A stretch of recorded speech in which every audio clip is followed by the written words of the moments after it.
Mean Ole Lion Media presents the Business First Podcast.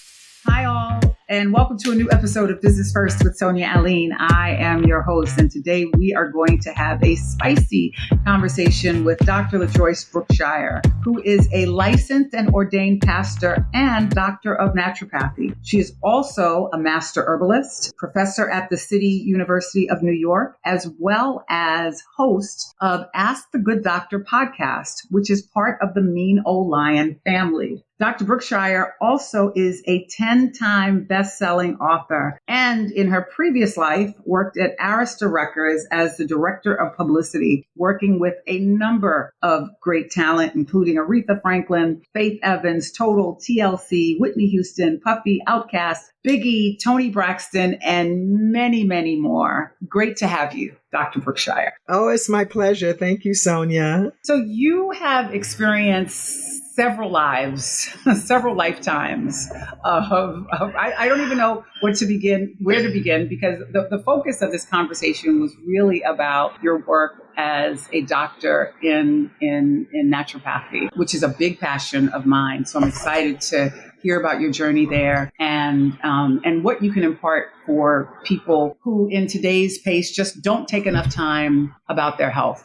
We're busy about everything else. We're very busy about technology. We're busy about our jobs. We're busy about our families, but we take very little time and care about ourselves. I think I want to start. So at least what I have in your bio is that your start was in music. What was the start for Dr. LaJoyce Brookshire? My professional start was actually radio. Yes, I graduated from college and I did an internship this summer before I graduated at the amazing WJPC, the amazing AM 95. Yes. And with Ty Wansley, I don't know if you know that name, but we had a grand old time back in the JPC building where Fashion Fair was on one floor and Ebony was on one floor and Jet was on one floor. I'm Chicago. That's where I'm from. South side of Chicago, born and raised. And it was just a magical time. And then I came to New York and continued working in radio, and I worked in radio sales as well. And I guess it just morphed. My career just morphed into what it has become. It just blossomed. I guess taking the next natural progressions. But Sonia, weren't you an editor at one of the magazines? I was an editor at a couple of them, yes. And so when you talked about being there with Ebony and Jet, and when I realized that you were at Arista, that's when I was just like, you know what, that's probably where we connected. Absolutely. Let me take you back. LaJoyce Hunter. Oh, yes. That's me. Yes. Oh, there's so much history. There's so much history. Like you said, it was a magical time. It was Wasn't it? The internet.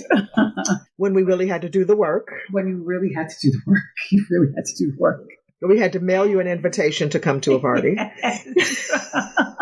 And you had to have that invitation in hand to get in. Right.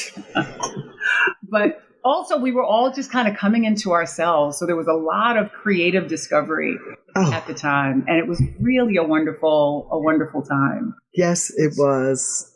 So from there, what propelled you to Arista? Oh, Arista. You know, like I say, it was a natural progression how I got to Arista. I actually was working at Sheridan Broadcasting Networks doing Top 30 USA with Donnie Simpson. And then I went to W&W Public Relations. I started my own public relations company for a minute, but with WW Public Relations with Patty Webster. Remember Webster. That? Yes. Worked side by side with Patty. Then I got the call to come to Arista while I was there. And so I did. I took that shot. And it was a pivotal time in my life, actually, when we were off air talking about Faith Under Fire, because which is one of my books, Faith Under Fire, Betrayed by a Thing Called Love.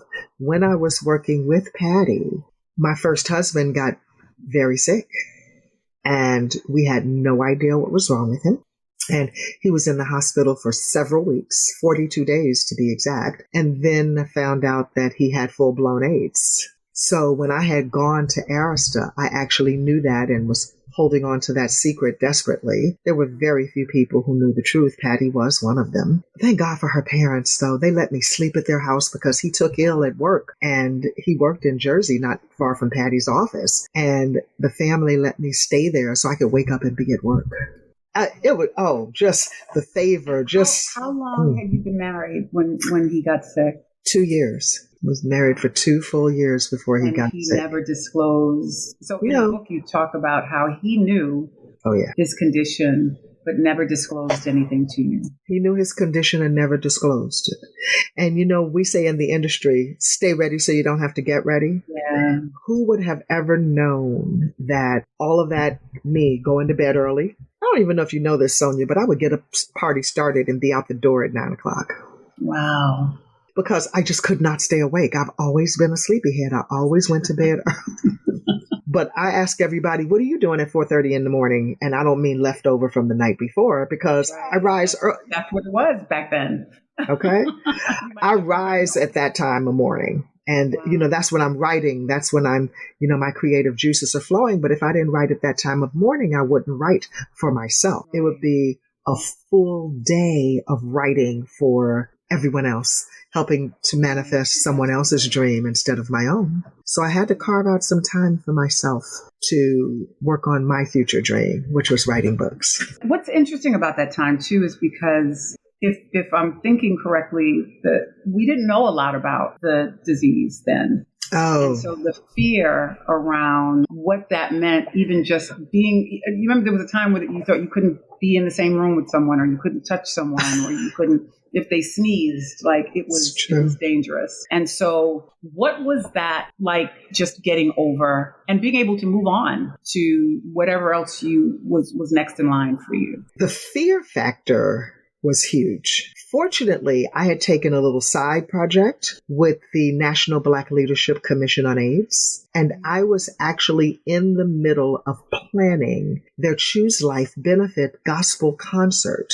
at the time of his diagnosis. So I had an up close and personal education with HIV and AIDS, with the people who were making policy, going to Washington to get funding, bringing it back to the community and disseminating it to community-based organizations. I was right there while I was doing all of this work simultaneously. And I said, you know what, God, you think you're funny and I see you. But when I see you, I'm going to tell you. Because how in the world am I taking a little side gig that I called my little side gig, and I'm in the right place at the right time because he knew that was my bridge. But I read that you call yourself God's. Is it God's child? Or God's girl. God's girl. God's girl. That is a fact, huh? It's a fact. It's a testimony. Yes, it is indeed. I call myself that because I say that God continually looks out for me, continuously. He looked out for me when I was in that situation, and I am HIV negative. How does that happen with your husband and a year of dating? And, it wasn't like I was being chased or anything. I mean, we were getting it in. It was. So I look at it as being covered by the blood of Jesus. I don't have any qualms about saying that, but I also have a rock solid immune system. And that's what I mean about staying ready so you don't have to get ready, because ever since high school, I've been on this wellness path, and that family that I had married into, they made fun of me for going to bed early, exercising every day, and eating a lot of vegetables, to the point where they called me rabbit. Wow. Okay. I don't eat just vegetables. Okay. But I eat a lot of them. A lot. Yeah. And I eat salad with every meal, and they just could not understand it. And so that being ready for the I don't know what's coming, that's the posture I believe that we all need to take, because we witnessed something in 2019 that came in here and tore us up like a rag doll. We got tossed to and fro from every corner in this earth by COVID. And it showed us how fragile the state of the world is with their health. And that I am very concerned about. What was it that you understood at that young age that has obviously propelled you to where you are? But what did you understand that everybody else obviously didn't, because they teased you about it? And what did you know? I understood that what Cindy Rogers said when she gave a speech in my senior persuasive speech class. I understood her very clearly that if we did not get our health together, we would perish. And those were her words. And she got those words because she said a teeny tiny booklet she read written by Dick Gregory. It resounded with me so heavily, Sonia, that I went to the lunchroom, ordered a grilled cheese sandwich, and that night I went home and announced, I'm never eating meat again. And my mother said, help yourself, there's some salad in the refrigerator. And then I went to get a job at GNC, back when it was General Nutrition Center. Yeah. And we used to make sandwiches, squeeze peanut butter and juice. Where, yes, GNC was a full-fledged grocery store. I remember. And I had a full education on wellness. And by the time I went to college, I was known as the village healer, especially on campus at Eastern Illinois University. Yes. So it obviously became a piece of who you are and stayed with you throughout all of these changes in your careers. But what made you decide to actually become a master herbalist and to become a doctor of naturopathy? When did you make that transition? And what was it that made you feel like this is time for me to do this? I made the transition and decided to become a naturopathic doctor and a master herbalist actually after I left Arista and after I had worked in the radio and record industry for 25 years. It was my next chapter. It was really the only thing that I could do. The only thing left for me to do was to then become a doctor. I was dishing out so much unofficial advice. I mean, basically to anybody who will listen. Right. But I had been doing that all along. But it didn't call to my spirit as loudly when I was working in the record industry, you see. But when I left and got an opportunity to sit down, write some books, tour, my book signings would turn into health sessions. And I said, girl, you have to get some paper or some letters or something behind your name because, masters is not enough. So I went on an educational journey. And tell us a little bit about that journey. What was it that you wanted to focus on? Because and for the audience sake, becoming a master herbalist is also separate from becoming a doctor of naturopathy. Yes. So decided to pursue them both. Yes, the course of study is the same. I actually came out with the 3 degrees: Doctor of Naturopathic Ministry. So I'm a DMin and a naturopathic doctor and master herbalist. But the course of the herbalist study, it runs parallel to the naturopathy. There are just a couple of additional courses for the master herbalist course that you have to take. And I love Trinity College for Natural Health in Indiana. That's where I studied. But we had a study group here locally in the Northeast, which was ironically right down the street from me. And our class used to meet once a month on the weekend from 8 in the morning to 8 at night. And our study group teacher, Dr. Cynthia Howell, one of my dear mentors, she would fix us breakfast, lunch, and dinner. She would prepare for us. And we had people from everywhere up and down the Eastern Seaboard, Florida, North Carolina, of course, Jersey, of course, New York, Boston, because it was the only study group and it was accelerated. So I did all of those courses in 1 year. What can you say to people who are listening? And I hear this all the time, for folks who say, oh, everything in moderation is okay. Oh, a drink or two is okay. You have to live, all of these things that people used to say. My grandmother used to say, something's got to take you. And but I watched my grandmother suffer toward the end of her life, where they were thinking about amputating. It was her toe, but they were thinking about taking anything off of your body is a big deal. But they were thinking about amputating her toe. She died before they did it. But her saying that over and over again, when she wanted to eat something sweet, right, even though she had diabetes, and we would say, you can't do that. Her thing was, something's got to take you. And watching her suffer, that made me realize that, yes, something's got to take you, but I want to make sure that I'm not pushing beyond. Oh, absolutely. Toward that direction. And so what do you say to people who can really just flippantly say, hey, you got this, you got to live this life, you got to enjoy yourself. And we're seeing it. We're seeing a lot of young men die in hip hop, right? I'm sure a lot of them that you have worked with, One of the last ones, I watched an interview with him on Juke Champs. I can't remember his name right now. It'll come back to me. But they asked him if he had diabetes, and they asked him if he was managing his health. And he was just like, I don't manage anything. And he's no longer here. And so that is prevalent in our community. And you see that kind of flippant response. I can't stand that. I can't stand the whole, I can eat whatever I want to and not get sick. It's a lie. I don't know where in the world we decided we'd buy into that. I don't know how you think that you can eat whatever you want to and not get sick because you're already sick.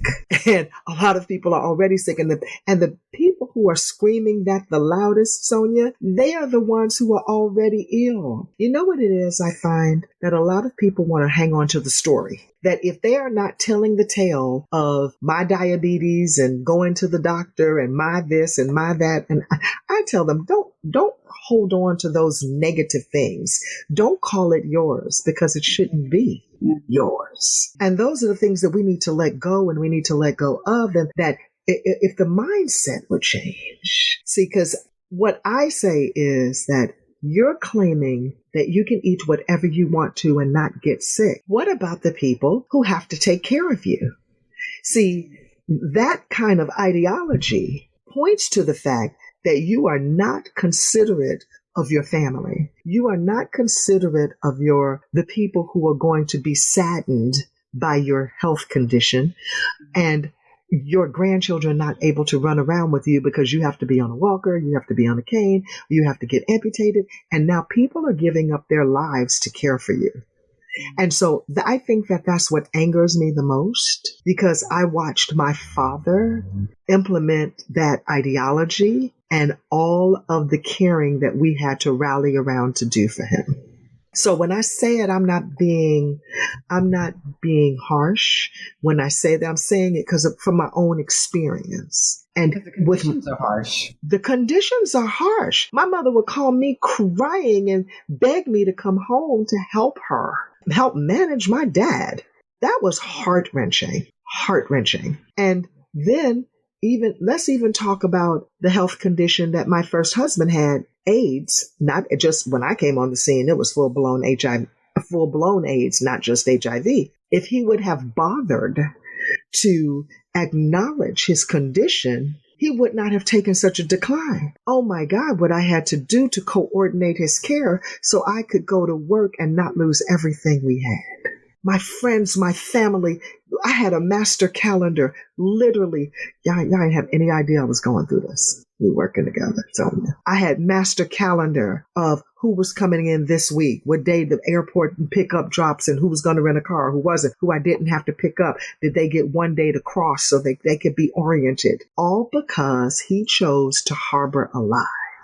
So that if we stand in our truth, no matter what it is, it really will make us free. So I strongly cannot stand that something's going to take us out of here, because it will. But don't drag everyone else with you as you go, because so many people have caregiver burnout right now. Diagnosed caregiver burnout. Yes. The good news in that, and this is what you can obviously speak to, is that you can make the turn almost at any time. Anytime. This body is designed so marvelously well that you can make the turn. If you decide today that you want to make some changes, you can reverse mostly of what anything is going on with your body. And is that hard to convince people of as well?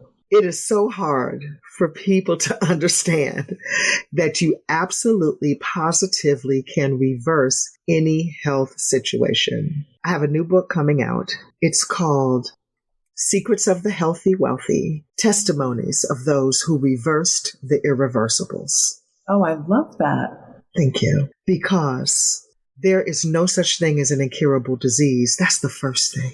No such thing as an incurable disease. If you stop what you're doing right now, that's walking you in the direction of poor health, turn around and walk in the other direction. And it sounds really simple, but it is hard. And for people who say, well, I ate a salad today, those are the people who are wellness adjacent, but they're doing everything else poorly. They ate a salad, but they got 3 meals out of fast food in a bag, okay, in a drive-through, and they got the salad from the drive-through also. And so, and they smoke and they drink and they don't go to bed. All of these things which lead to poor health. So those are the people who I say are wellness adjacent, that they like telling the story about. I just did a 3-day detox. Fantastic. Did you go? And they couldn't wait to get back to the burger after they finished. Right. And I have done that. I have done a 3-day fast, look amazing, glowing, and then somebody invites me out and I have a whole pizza pie. Not a whole one. And the show continues right after this. But now, they have actually, I'm telling you, Instagram is my favorite for recipes. I have made banana ice cream. Yeah. Okay. I have made, yes, I have made fettuccine Alfredo sauce with cabbage noodles. Oh, and this stuff is good. Now, the first time I try it, for me, a recipe is a suggestion. Okay. So, so the first time I try it, I follow it along as much as possible, and then I hack it. And I go, this was great, but let me tell you how I hacked it. So now speaking of pizza, there are all these pizzas that you can make with turkey as the crust, or ground turkey, ground chicken, cottage cheese as a crust. Plantain as the crust. How did that taste? And didn't taste like pizza, but it was delicious. Okay. Absolutely delicious. Like I really enjoyed my yes. meal. Yeah. And cauliflower crust. Yeah. Okay. I'm cauliflower rice queen. And so all of these things, look, the food is delicious. And I'm not saying don't eat protein, because I want you to have your protein. Eat clean protein, eat cleaner protein, organic chicken, all right? Or wild caught fish. Yes. Mm-hmm. And turkey is something, they don't process that yet. Keep your fingers crossed.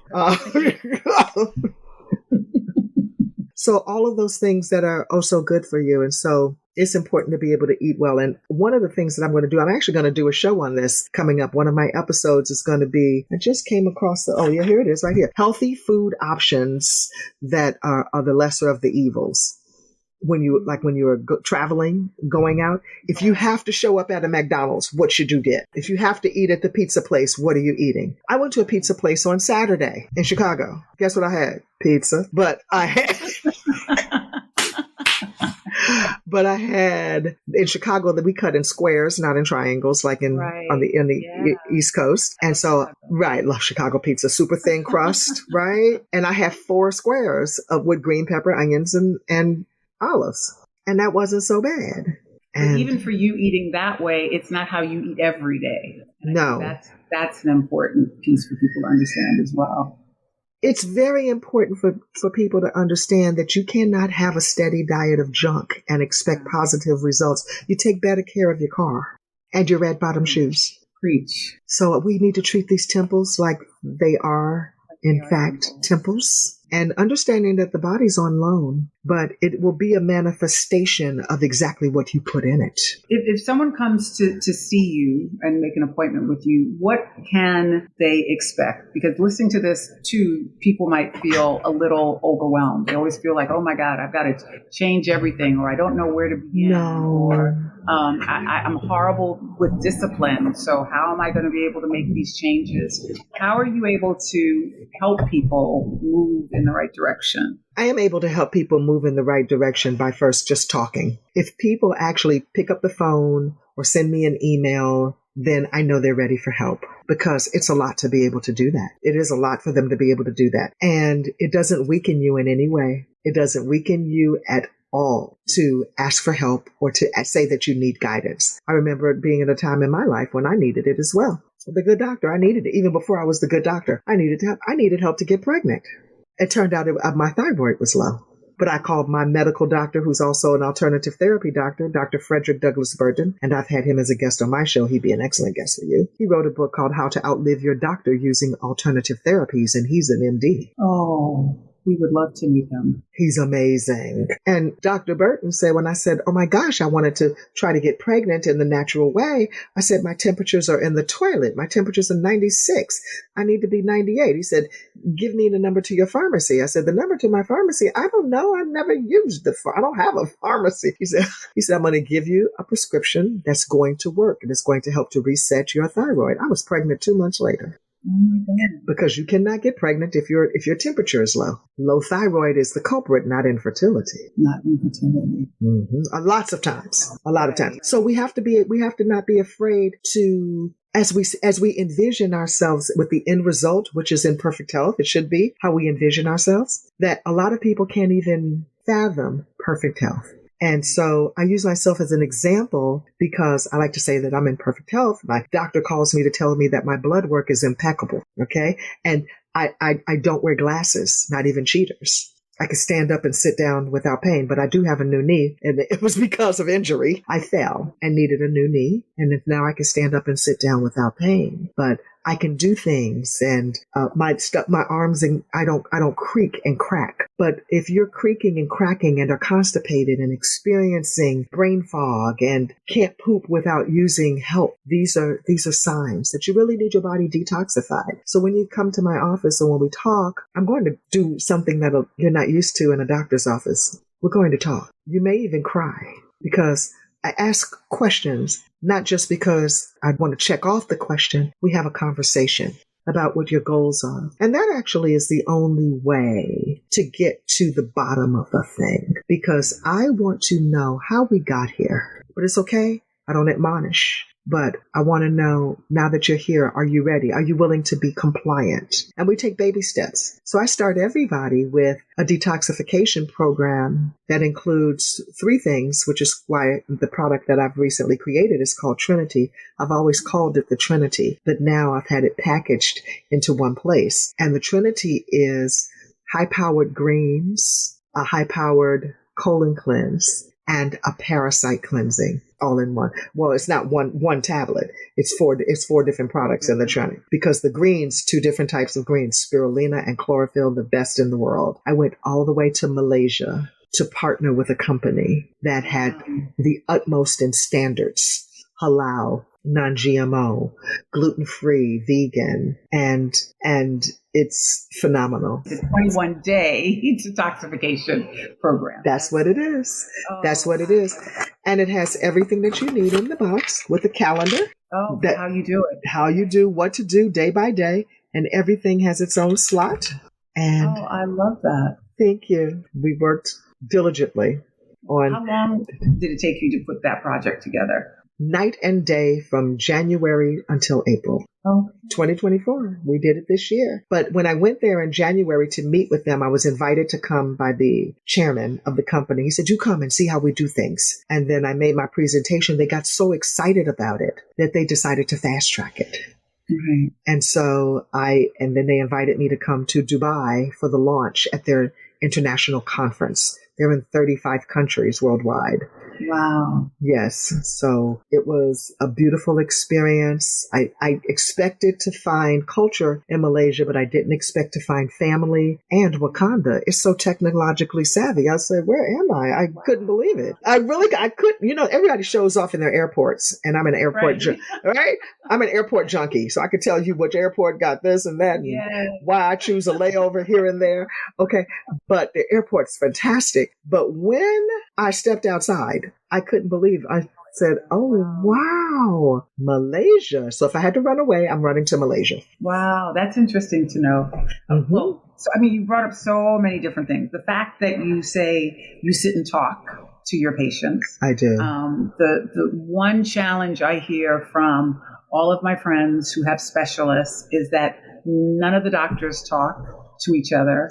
Nobody knows what's going on. So if your knee is having a problem, no one connects any of that to what might be happening to you with your heart or with your lungs or with any other part of your body. And so that's a huge frustration that I hear from people. And some of the more high-end doctors understand that, and they're creating these concierge type programs. But being able to talk to a doctor, to listen to how you're feeling and what you're experiencing without prescribing immediately or without offering some other type of alternative is a huge complaint. Many people feel like doctors aren't listening to them. And so that's a big plus right there.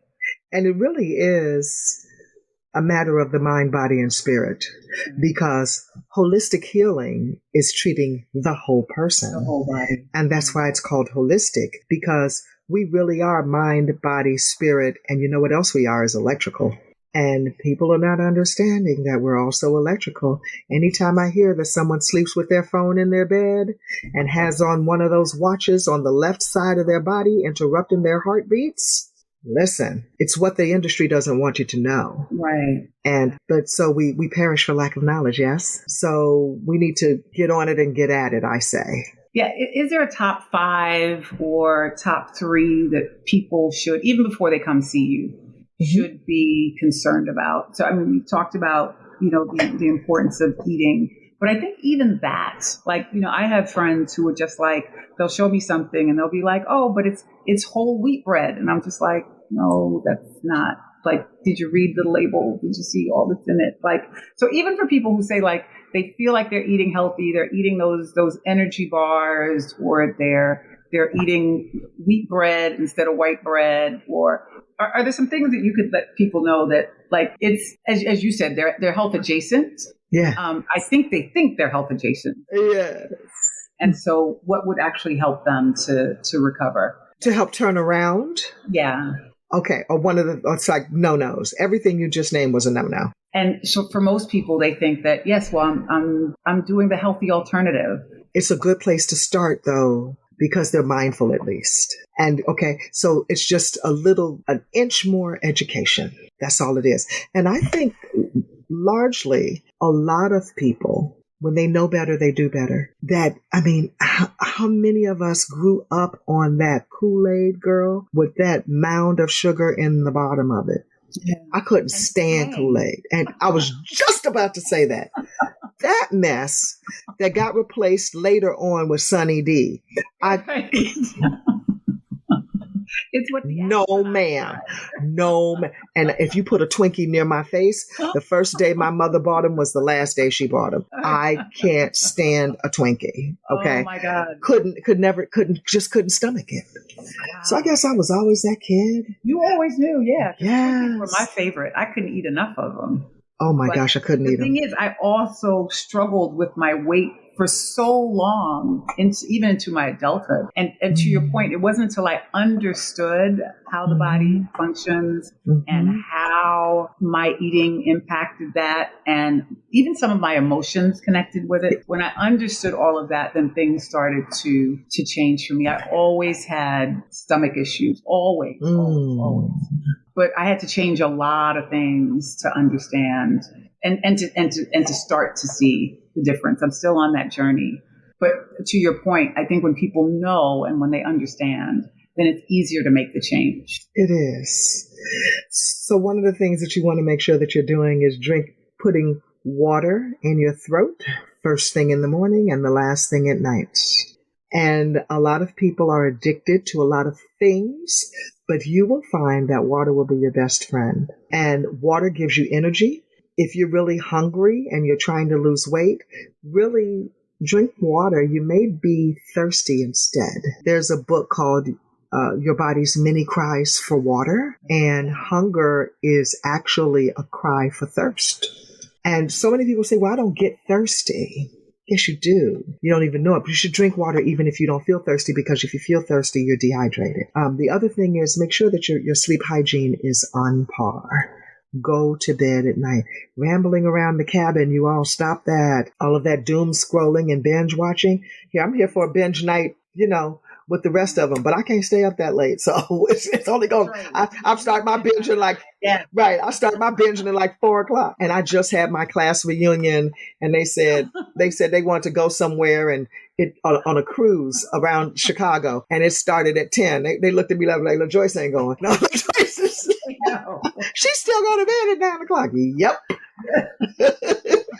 So go to bed at night, but there's a reason for that, because your body is healing, and it heals with the moon and the cycle and the circadian rhythm. Don't get mad at me. God set this up. Scientists discovered it, but God set this up. And pee and poop when nature calls you to pee and poop. Don't stop suppressing it. If you're squeamish, carry some wipes in your purse. Practice your straddle at home, so when you get in public, you know how to straddle a toilet. Oh, honey, I learned how to straddle in college. Them nasty chicks. Oh, gosh. But learn how to get down, wipe a toilet, have a little spray bottle. They come in all sizes. Spray down the toilet if you have to sit on it, but stop suppressing. So many people say they're pee shy. So that your kidneys are cleansing your body every 15 minutes. And if you're waiting 1 hour, the kidneys have done their job and deposited the waste 4 times in your bladder. So if you wait 2 hours, that's 8 cycles. If you wait 3 hours, that's 12 cycles. If you wait all day, and do you know the new cancer on the block is bladder cancer? And the new face of cancer is getting younger and younger, which is younger and younger, frightening. Which is scary. Yeah. And these are reasons why. Very poor habits, that you allow that to proliferate, then everything else starts to decline. And then you feel terrible, but nothing's showing up on your blood work yet. Got to stop what you're doing and walk away. Yeah. And that's the thing. I did a story not too long ago on a woman who had breast cancer 4 times. She's in her 80s, so she survived. But what was interesting is, what was fascinating about her is that she was so in touch with her body that every time she had gone to the doctors, they said that they couldn't detect anything. And she kept saying, no, I need you to do another test. I need you to do another. And each time she would, the very first time, I think she might have been in her 30s or 40s. And she really had to force the doctors to, but she could feel, she could sense her body. And that's another thing, right? A lot of us wait for somebody else to, even though we might have not been feeling well, we kind of just think that this was just what happens in old age. My body starts to creak, or I feel cranky, or this is my menopause. I have a girlfriend who goes, this is my menopause brain. Like this is, so, we think that these are just natural things that happen where it's your body telling you, danger, warning. And we just ignore all the signals. Ignore all of them. And you know what? That is exactly what it is, Sonia. They are warning signs, screaming loudly. The first day that you are creaking and cracking, and really every time, all day, even after you drink water or a nice smoothie or some fresh pressed juice, and if you're still creaking and cracking, problems. What did you eat yesterday? That's causing you, what makes you feel achy and you can't do this freely and wondering why? Yes, look back at what you're eating. I encourage everyone to keep a food log, so that the minute you come across something and then the next day you don't feel as well, that food is the culprit. It might be that food. It absolutely may be. Congratulations to the lady, though, who knew about what was happening in her body. We all need to be that in tune. We also need to pray, and we need to meditate, because that's sitting in silence and in stillness. Allow spirit to speak to you, and you will be told if things are wrong, if you ask the right questions. Yeah, the right question. Mm-hmm. And be prepared to receive. And the answer. Oh yeah, fool around, ask God show him yourself falling flat on the floor. He show you all right.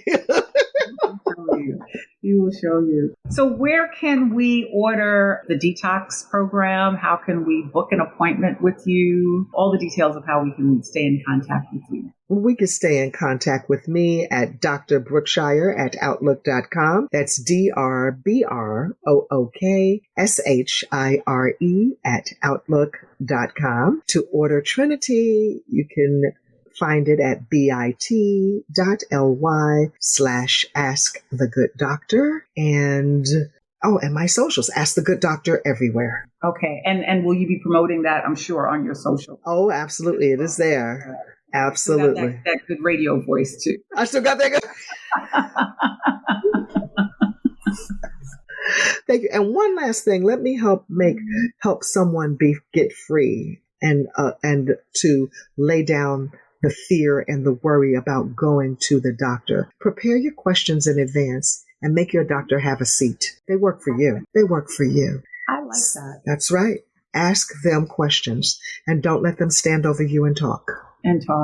Yeah. Okay? Yes, you're right. That's your 8 minutes. I would love for us to include more health dialogue on this podcast, because health is a very important aspect of being able to conduct any business. It's very true. Or leaving any kind of legacy for your family. And so I so appreciate you being here, and I would love to have you come back and I would deep dives in some other areas. Absolutely. The legacy for perfect health is just around the corner. You can start with Trinity and just remember one thing, that your biography is not your biology, and you stand alone no matter what mama and daddy and them had. You have an opportunity to change the trajectory of your health. Thank you, Doctor. You are welcome. Yeah. Thank you for having me. Thank you all for listening. We'll be back again next week with another great guest.